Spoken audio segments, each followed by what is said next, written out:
السلام علیکم ورحمۃ اللہ وبرکاتہ۔ الحمدللہ رب العالمین، اللہم صلی علی محمد وعلی آل محمد وعلی اصحاب محمد۔ تفسیر ابن کثیر کے مطالعہ کی نشست نمبر 19 کے ساتھ آپ کی خدمت میں حاضر ہیں۔ سورہ آل عمران سپارہ نمبر 3 اور اس کی آیات اب ہم شروع کر رہے ہیں 59، 60، 61، 62، 63۔ ان آیات کو مفسر نے اکٹھا کر کے ان کا ترجمہ لکھا، پھر آگے اس کی تفسیر کی۔ آئیے پہلے اس کا ترجمہ ان آیات کا پڑھتے ہیں، پھر ان کی تفسیر پر جاتے ہیں۔ اور بہت امپورٹنٹ آیات یہ جا رہی ہیں جو کہ نجران کے عیسائیوں سے مباہلے والا معاملہ ہوا تھا، وہ آیات بھی یہ یہاں پر ابھی بیان ہو رہی ہیں۔ آئیے ان کا ترجمہ کرتے ہیں۔ ان مثل عیسیٰ عند اللہ کمثل آدم سے یہ آیات شروع ہو رہی ہیں اور 63 کے اوپر ختم ہوتی ہیں۔ فَإِنَّ اللَّهَ عَلِيمٌ بِالْمُفْسِدِينَ کے اوپر ترجمہ پڑھتے ہیں ان آیات کا 59، 60، 61، 62، 63 آیات کا۔ اللہ کے نزدیک عیسیٰ کی مثال ہو بہو آدم کی مثال ہے، جسے مٹی سے پیدا کر کے کہہ دیا کہ پس ہو جا، پس وہ ہو گیا۔ تیرے رب کی طرف سے حق یہی ہے، خبردار شک کرنے والوں میں نہ ہونا۔ پس جو شخص تیرے پاس اس علم کے آ جانے کے بعد بھی تجھ سے اس میں جھگڑے تو کہہ دے کہ آؤ تم اپنے اپنے فرزندوں کو اور تم اپنی اپنی عورتوں کو، یعنی یہاں بات ہو رہی ہے مباہلہ کی، فَقُلْ تَعَالَوْا نَدْعُوا أَبْنَاءَنَا وَأَبْنَاءَكُمْ وَنِسَاءَنَا وَنِسَاءَكُمْ۔ ترجمہ اس کا پڑھتے ہیں، تم اپنے اپنے فرزندوں کو اور تم اپنی اپنی عورتوں کو اور تم خاص اپنی اپنی جانوں کو بلا لیں اور پھر ہم بہزاری التجا کریں اور جھوٹوں پر اللہ کی لعنت ڈالیں۔ ٹھیک ہے، فَنَجْعَلْ لَعْنَةَ اللَّهِ عَلَى الْكَاذِبِينَ۔ اگلی آیت کے اندر آ رہا ہے یقین صرف یہی سچا بیان ہے اور کوئی معبود نہیں بجز اللہ کے، اور بے شک غالب اور حکمت والا اللہ ہی ہے۔ پھر بھی اگر قبول نہ کریں تو اللہ تعالیٰ بھی صحیح طور پر فسادیوں کو جاننے والا ہے۔ فَإِنَّ اللَّهَ عَلِيمٌ بِالْمُفْسِدِينَ کے اوپر یہ آیات ختم ہو رہی ہیں۔ اب ان کی تفسیر پڑھتے ہیں، ابن کثیر نے اس کے بارے میں کیا لکھا۔ آیت نمبر 59 سے 63 کی تفسیر کے اندر بتایا جا رہا ہے، ہیڈنگ باندھی جا رہی ہے، عیسائیوں کو دعوت مباہلہ اور ان کا انکار کا اس میں ذکر ہے کہ حضرت باری تعالیٰ اپنی قدرت کاملہ کا بیان فرما رہا ہے کہ عیسیٰ کا تو صرف باپ نہ تھا، میں نے تو انہیں پیدا کر دیا تو کیا اچنبا، میں نے تو حضرت آدم کو تو ان سے پہلے پیدا کیا تھا، حالانکہ ان کا باپ بھی نہیں تھا اور نہ ہی ماں بھی نہیں تھی۔ مٹی سے پتلا بنایا اور کہہ دیا آدم ہو جا، اسی وقت ہو گیا۔ پھر مجھ پر صرف ماں سے پیدا کرنا کیا مشکل، بغیر ماں اور باپ کے میں نے پیدا کر دیا۔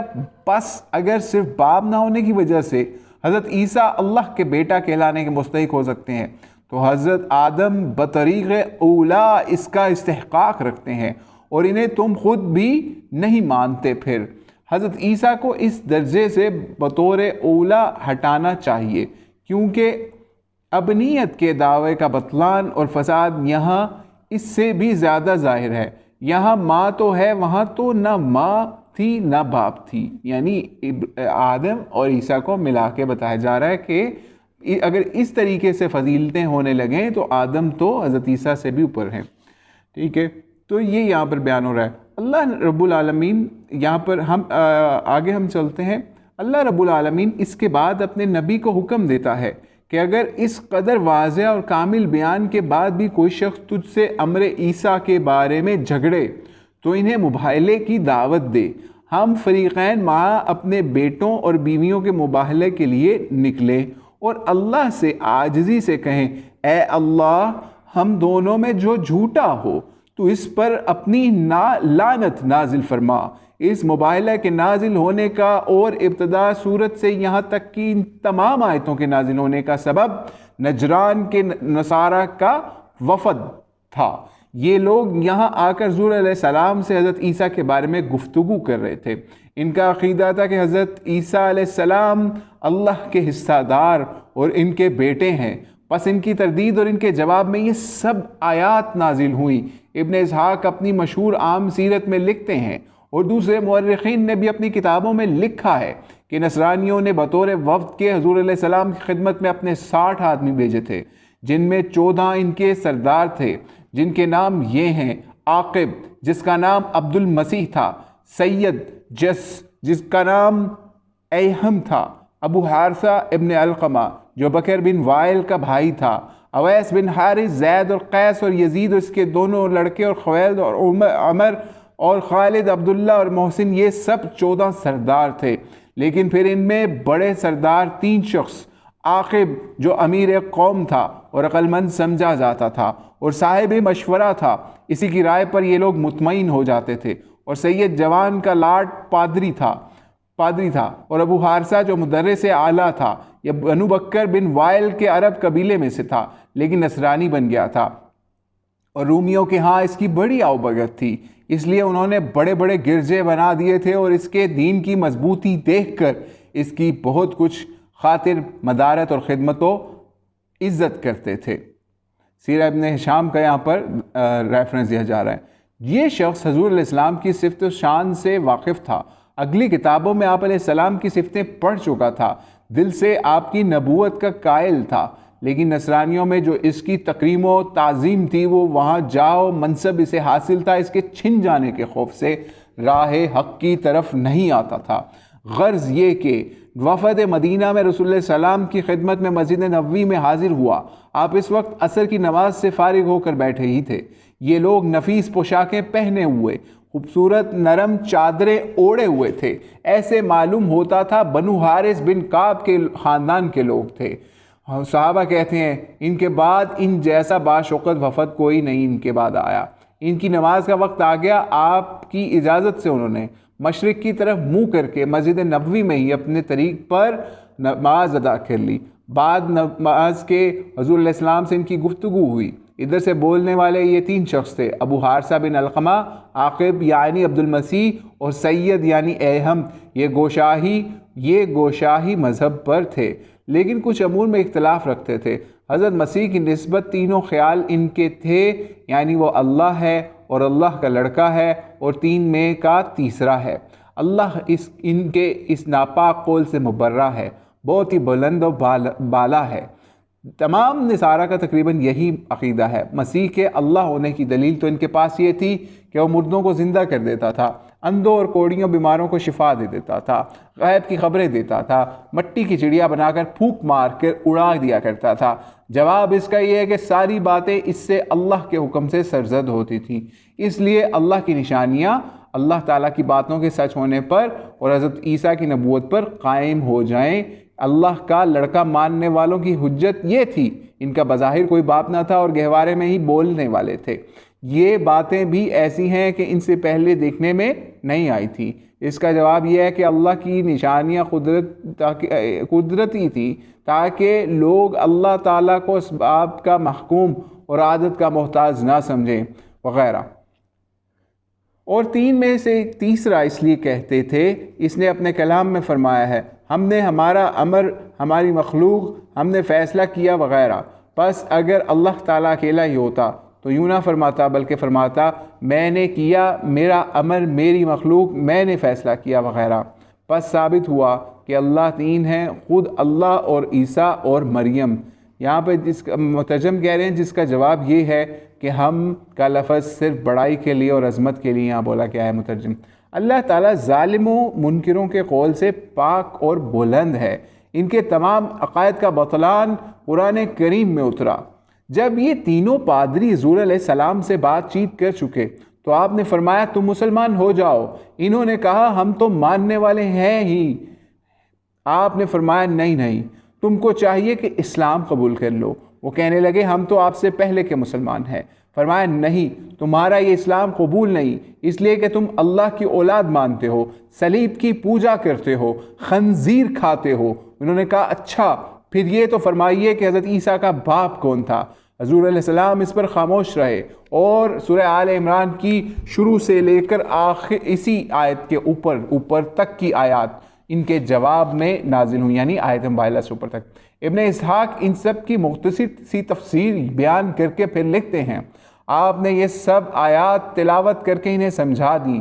اس مباہلہ کی آیت کو پڑھ کر آپ نے فرمایا اگر نہیں مانتے تو آؤ مباہلہ کو نکلو۔ یہ سن کر وہ کہنے لگے اے ابو القاسم ہمیں مہلت دیجئے، ہم آپس میں مشورہ کر لیں، پھر آپ کو اس کا جواب دیں گے۔ اب تنہائی میں بیٹھ کر انہوں نے عاقب سے مشورہ کیا جو بڑا دانا اور سمجھدار سمجھا جاتا تھا۔ اس نے اپنا حتمی فیصلہ ان الفاظ میں سنایا اے جماعت نصارہ، تم نے یقین کے ساتھ اتنا تو معلوم کر لیا ہے کہ حضور علیہ السلام محمد علیہ السلام اللہ کے سچے رسول ہیں، اور یہ بھی تم جانتے ہو حضرت عیسیٰ کی حقیقت وہی ہے جو محمد علیہ السلام کی زبانی تم سن چکے، اور تم کو اچھی طرح علم ہے کہ جو قوم نبی کے ساتھ ملا آنا کرتی ہے نہ ان کے بڑے باقی رہتے ہیں نہ چھوٹے بڑے ہوتے ہیں، بلکہ سب کے سب جڑے بنیاد سے اکھیڑ کر پھینک دیے جاتے ہیں۔ یاد رکھو اگر تم نے مباہلہ کے لیے قدم بڑھایا تو تمہارا ستیہ ناس ہو جائے گا، پس یا تو تم اسی دین کو قبول کر لو، اور اگر کسی طرح ماننا چاہتے ہی نہیں ہو اپنے دین پر حضرت عیسیٰ کے متعلق اپنے ہی خیالات پر قائم رہنا چاہتے ہو تو آپ سے صلح کر لو اور اپنے وطن کو واپس لوٹ جاؤ۔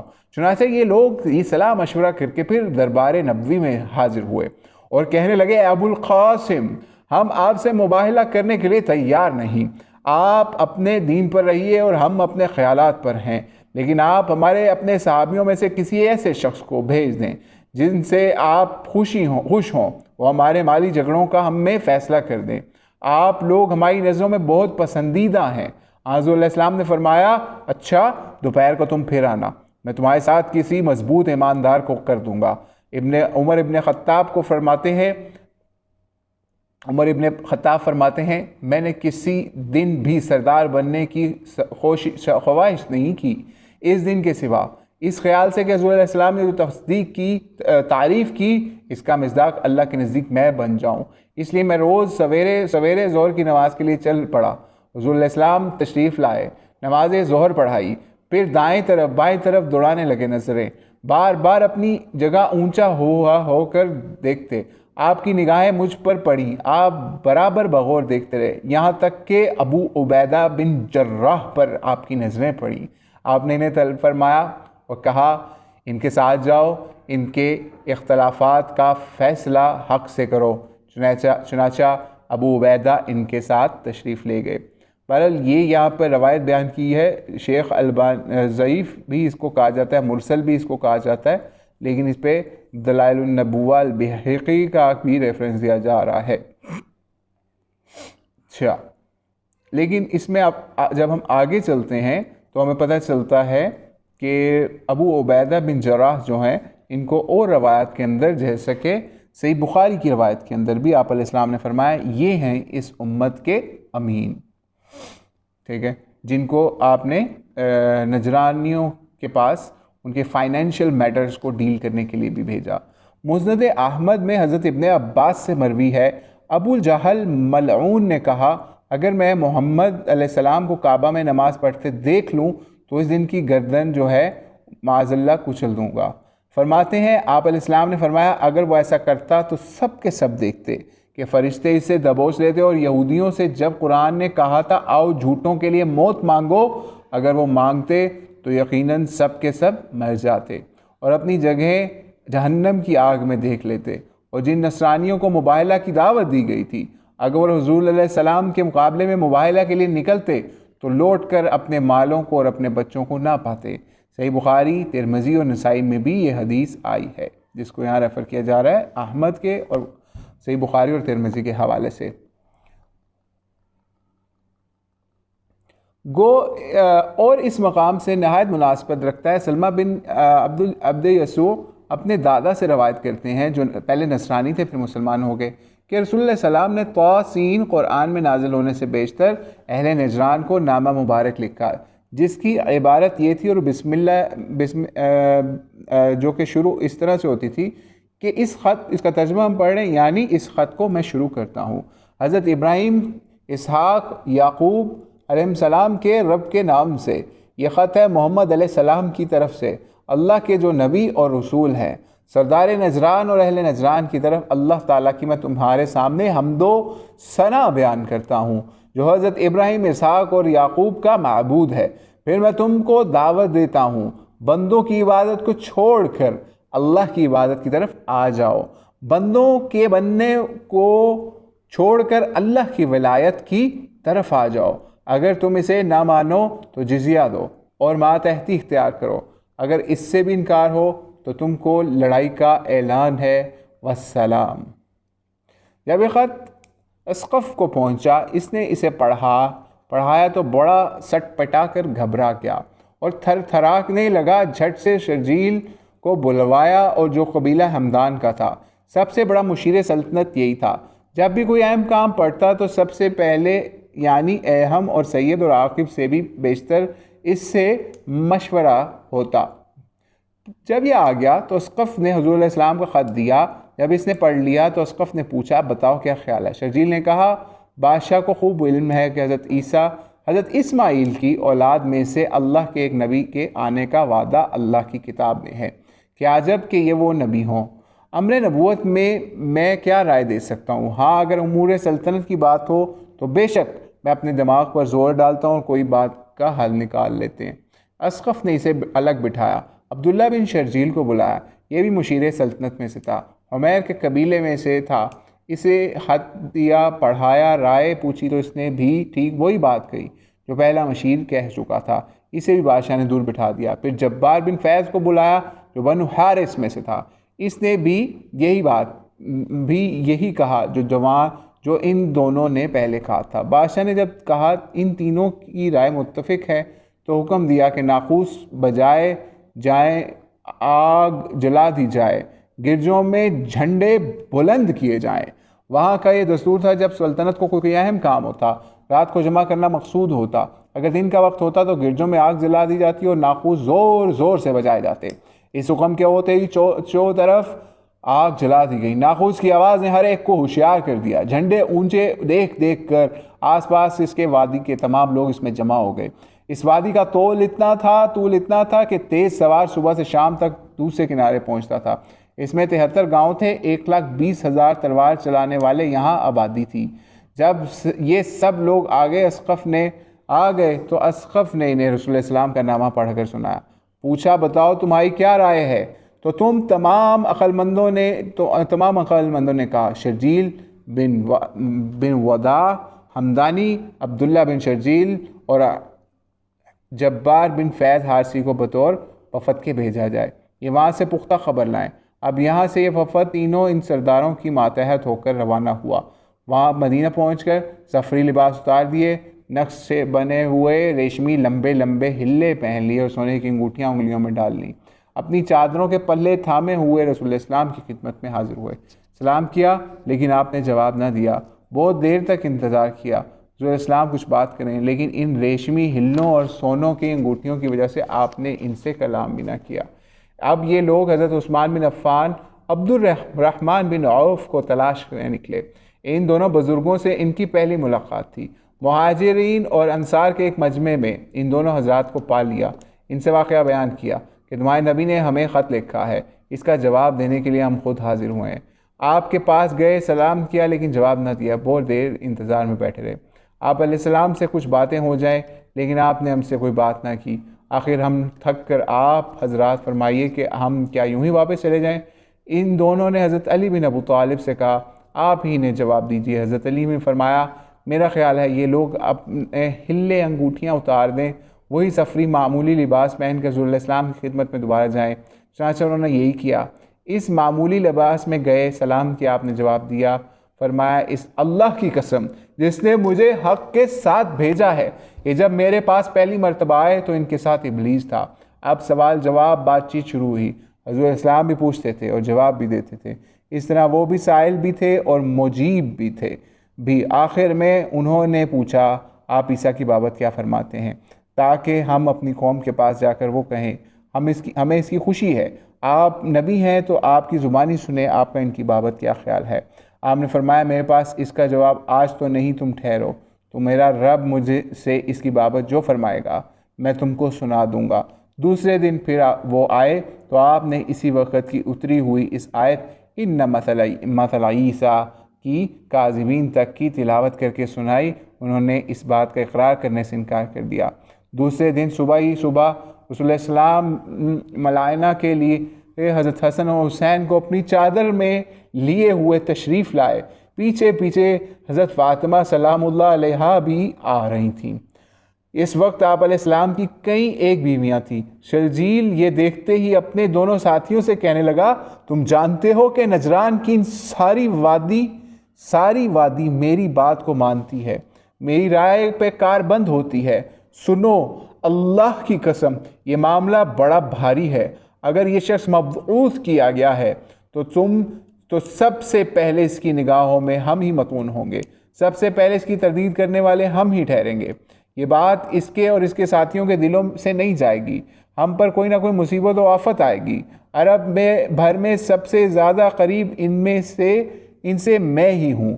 سنو، اگر یہ شخص نبی مرسل ہے تو ملائنہ کرتے ہوئے روئے زمین پر ایک بال یا ایک ناخن بھی ہمارا باقی نہ رہے گا۔ اس کے دونوں ساتھیوں نے کہا، پھر ابو ولیم آپ کی کیا رائے ہے؟ انہوں نے کہا، میری یہ رائے ہے کہ ہم اسی کو ہم حاکم بنا دیں، جو کچھ یہ حکم دے ہم اسے منظور کر لیں۔ یہ کبھی عدل حکم نہ دے گا، خلاف عدل، یہ کبھی خلاف عدل حکم نہ دے گا، یعنی وہ بھی آپ کے عدل کو تسلیم کرتے تھے۔ ان دونوں نے اس بات کو تسلیم کر لیا۔ اب شرجیل نے حضور علیہ السلام سے کہا، میں اس ملائنہ سے بہتر چیز جناب کے سامنے پیش کرتا ہوں۔ آپ نے فرمایا، وہ کیا؟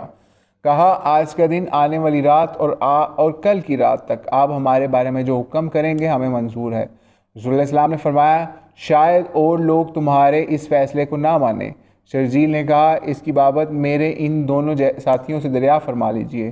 آپ نے ان دونوں سے پوچھا، انہوں نے جواب دیا، ساری وادی کے لوگ انہی کی رائے پر چلتے ہیں، وہاں ایک بھی ایسا نہیں جو ان کے فیصلے کو ٹال سکے۔ حضور علیہ السلام نے درخواست قبول فرما لی، ملائنہ نہ کیا اور واپس لوٹ گئے۔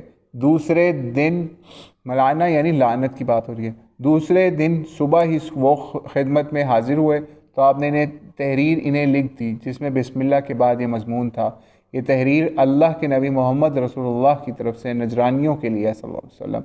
ان پر اللہ کے رسول کا حکم جاری تھا، ہر پھل، ہر زرد و سفید و سیاہ میں اور ہر غلام میں، لیکن اللہ کے رسول یہ سب انہی کو دیتے ہیں۔ یہ ہر سال صرف 2000 ہلے دے دیا کریں گے، 1000 رجب میں اور 1000 سفر میں وغیرہ وغیرہ۔ یہ یہاں پر دلائل نبوہ کی یہاں پہ بتائی جا رہی، لیکن سند اس کی ضعیف ہے۔ پورا عہد نامہ انہیں عطا فرمایا۔ اس سے معلوم ہوتا ہے ان کا یہ وفد سنہ 9 ہجری میں آیا، اس لیے کہ حضرت زہری فرماتے ہیں کہ سب سے پہلے جزیہ انہی اہل نجران نے حضور علیہ السلام کو ادا کیا، اور جزیہ کی آیت فتح مکہ کے بعد اتری، قاتل الذین لا یؤمنون باللہ ولا بالیوم الآخر ولا یحرمون، یہ یہاں پر ریفر کیا جا رہا ہے سورۃ التوبہ کی آیت کو۔ اس آیت میں اہل کتاب سے جزیہ لینے کا حکم ہوا ہے۔ ابن مردویہ میں ہے کہ عاقب اور طیب حضور علیہ السلام کے پاس آئے، آپ نے انہیں ملائنہ کے لیے کہا، اور صبح کو حضرت علی اور حضرت فاطمہ اور حضرت حسن و حسین کو لیے ہوئے آپ تشریف لائے اور انہیں کہا، بھیجا، انہوں نے قبول نہ کیا اور خراج دینا منظور کر لیا۔ اس کی قسم، آپ نے فرمایا، اس کی قسم جس نے مجھے حق کے ساتھ بھیجا ہے، اگر یہ دونوں نہیں کہتے تو ان پر یہی وادی آگ برساتی۔ حضرت جابر فرماتے ہیں، نَدْعُو أَبْنَاءَنَا والی آیت انہی کے بارے میں نازل ہوئی۔ انفسنا سے مراد خود نبی علیہ السلام، اور حضرت علی رضی اللہ عنہ ابناءنا سے مراد حسن اور حسین ہیں، نساءنا سے مراد حضرت فاطمہ سلام اللہ علیہا ہیں۔ یہاں پر بھی دلائل ابی نعیم کی روایت بتائی جا رہی، لیکن بہرحال اس کو بھی ضعیف قرار دیا جا رہا ہے۔ پھر جناب باری تعالیٰ کا یہ ارشاد ہے، یہ جو ہم نے شان عیسیٰ بیان فرمائی حق اور سچ ہے، اس میں بال برابر کمی ذاتی نہیں۔ اللہ تعالیٰ قابل عبادت ہے، کوئی اور نہیں، وہی غلبے والا ہے اور حکمت والا ہے۔ اب بھی اگر منہ پھیر لیں اور دوسری باتوں میں پڑیں تو اللہ بھی ایسے باطل پسندوں کو، مفسدوں کو بخوبی جانتا ہے، انہیں بدترین سزا دے گا۔ اس میں پوری قدرت ہے، کوئی اس سے نہ بھاگ سکے گا نہ اس کا مقابلہ کر سکے گا۔ وہ پاک ہے، تعریفوں والا ہے، اور ہم اسی کے عذابوں سے اس کی پناہ چاہتے ہیں۔ یہاں پر آیت نمبر 63 تک کی تفسیر ختم ہوتی ہے۔ اب آگے چلتے ہیں 64 نمبر 64 نمبر آیت کے اوپر، قل یا اہل الکتاب سے یہ شروع ہو رہی ہے اور ختم ہو رہی ہے بِأَنَّا مسلمون کے اوپر۔ ترجمہ پڑھتے ہیں اس آیت کا، کہہ دو اے اہل کتاب ایسی انصاف والی باتوں کی طرف آؤ جو ہم میں تم میں برابر ہے کہ ہم اللہ کے سوا کسی کی عبادت نہ کریں، نہ اس کے ساتھ کسی کو شریک بنائیں، نہ اللہ کو چھوڑ کر آپس میں ایک دوسرے کو ہی رب بنا لیں۔ بس اگر وہ منہ موڑ لیں، منہ پھیر لیں تو تم کہہ دو کہ گواہ رہو ہم تو مسلمان ہیں۔ عیسائیوں کو دعوت توحید، آگے تفسیر پڑھتے ہیں اب اس کی آیت نمبر 64 کی۔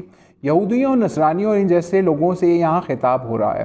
کلمہ کا اطلاق مفید جملے پر ہوتا ہے، جیسے یہاں کلمہ کہہ کر پھر کہا سواء کے ساتھ اس کا وصف بیان کیا گیا کہ معنی عدل و انصاف والا جس میں ہم تم برابر ہیں۔ پھر اس کی تفسیر کی وہ بات یہ ہے کہ ایک اللہ کی ہی عبادت کریں، اس کے ساتھ نہ کسی بت کو پوجیں، نہ صلیب کو، نہ تصویر کو، نہ اللہ کے سوا کسی اور آگ کو، نہ کسی چیز کو، بلکہ تنہا اللہ وحدہ لا شریک کی عبادت کرو۔ یہی دعوت تمام انبیاء کرام کی تھی، جیسے فرمان ہے وَمَا أَرْسَلْنَا مِن قَبْلِكَ مِن رَّسُولٍ إِلَّا نُوحِي إِلَيْهِ أَنَّهُ لا إِلَٰهَ إِلَّا أَنَا فَاعْبُدُونِ۔ یہاں ریفرنس دیا جا رہا ہے سورۃ الانبیاء کا، یعنی تجھ سے پہلے جس رسول کو ہم نے بھیجا سب کی طرف یہی وحی کی، میرے سوا کوئی عبادت کے لائق نہیں، بس تم سب میری ہی عبادت کرو۔ اور جگہ بھی ارشاد ہوتا ہے، یعنی ہر امت میں رسول بھیج کر ہم نے یہ منادی کرا دی، اللہ کی عبادت کرو، اس کے سوا سب سے بچو۔ ریفر کیا جا رہا ہے سورۃ النحل کو۔ امام ابن اسحاق وغیرہ نے لکھا ہے کہ اس صورت یعنی آل عمران کی شروع سے لے کر اس سے کچھ اوپر تک کی آیات وفد نجران کے بارے میں نازل ہوئیں۔ امام زہری فرماتے ہیں سب سے پہلے جزیہ انہی لوگوں نے ادا کیا، اس میں مطلقاً خلاف نہیں۔ آیت جزیہ فتح مکہ کے بعد اتری، بس یہ اعتراض پڑتا ہے جب یہ آیت فتح مکہ کے بعد نازل ہوئی ہے تو پھر فتح مکہ سے پہلے ہر ختم ہر قل کو یہ آیت کیسے لکھی؟ اس کا جواب کئی طرح سے ہو سکتا ہے۔ ایک تو یہ ممکن ہے یہ آیت 2 مرتبہ اتری ہو، حدیبیہ سے پہلے اور فتح مکہ کے بعد۔ دوسرا جواب یہ ہے ممکن ہے وفد نجران کے بارے میں شروع صورت سے لے کر اس آیت تک کی اتری ہو اور یہ آیت اس سے پہلے اتر چکی ہو۔ اس صورت میں ابن اسحاق کا یہ فرمانا کہ اس کے اوپر کچھ آیات اسی وفد کے بارے میں اتری ہیں یہ محفوظ نہ ہو، کیونکہ ابو سفیان والا واقعہ سراسر اس کے خلاف۔ اور تیسرا جواب یہ ہے ممکن ہے وفد نجران حدیبیہ سے پہلے آیا ہو، انہوں نے جو کچھ دینا منظور کیا ہو یہ صرف مباہلہ سے بچنے کے لیے بطور مسالت دیا ہو، نہ کہ جزیہ دیا ہو۔ یہ اتفاق کی بات ہو کہ آیت جزیہ اس واقعے کے بعد اتری ہو جس سے اس کا اتفاق الحاق ہو گیا ہو۔ حضرت عبداللہ بن جاش نے بدر سے پہلے کے غزوہ میں مال غنیمت کو 5 حصوں میں تقسیم کیا، 5واں حصہ رکھ کر اور دوسرے حصے لشکر میں تقسیم کر دیے۔ اس کے بعد مال غنیمت کی آیات بھی اسی طرح اس کے حکم کے مطابق اتری اور یہی حکم ہوا۔ چوتھا جواب یہ ہے کہ احتمال یہ ہے کہ رسول اللہ علیہ السلام نے اپنے خط میں جو ہرقل کو بھیجا اس میں یہ بات اسی طرح بطور خود لکھی ہو، پھر حضور علیہ السلام کے الفاظ ہی میں وحی بھی نازل ہوئی ہو، جیسے حضرت عمر بن خطاب کے پردے کے حکم کے بارے میں اس طرح آیت اتری، اور بدری قیدیوں کے بارے میں بھی انہی کی موافقت میں باری تعالیٰ نازل ہوا، فرمان باری تعالیٰ نازل ہوا۔ منافقوں کا جنازہ نہ پڑھنے کی بابت بھی انہی کی بات قائم رکھی گئی۔ مقام ابراہیم کو مسلح بنانے کی بابت بھی اسی طرح وہی نازل ہوئی۔ عسیٰ ربہ ان طلق کنہ بھی انہی کی موافقت میں اتری، بس یہ آیت بھی اسی طرح رسول اللہ علیہ السلام کے فرمان کی موافقت میں ہی اتری ہو، یہ بھی بہت ممکن ہے۔ یہ آیت نمبر 64 کی بھی تفسیر ختم ہوتی ہے۔ آگے ہم چلتے ہیں آیت نمبر 65 اور 67 کے اوپر۔ بہرحال آج کی نشست کو یہاں پہ ختم کرتے ہیں۔ اللہ سے دعا ہے کہ جو ہم نے آیات کا ترجمہ اور تفسیر پڑھی، اللہ کریم اس کے اوپر ہمیں ہماری توحید کو مزید مستحکم اور مزید استقامت والی اور مزید دلائل سے بھرپور کر دے، تاکہ ہم جس طرح سے نبی علیہ السلام نے عیسائیوں کو دعوت حق پیش کی، ہم بھی اسی طریقے سے اپنے عیسائیوں کو، جو ہمارے حضرت آدم علیہ السلام کی نسبت سے بھائی بھی لگتے ہیں، ان کو دعوت حق پیش کرے، اور اللہ کریم ان بیچارے عیسائیوں کو بھی ہماری دعوت حق کے ذریعے سے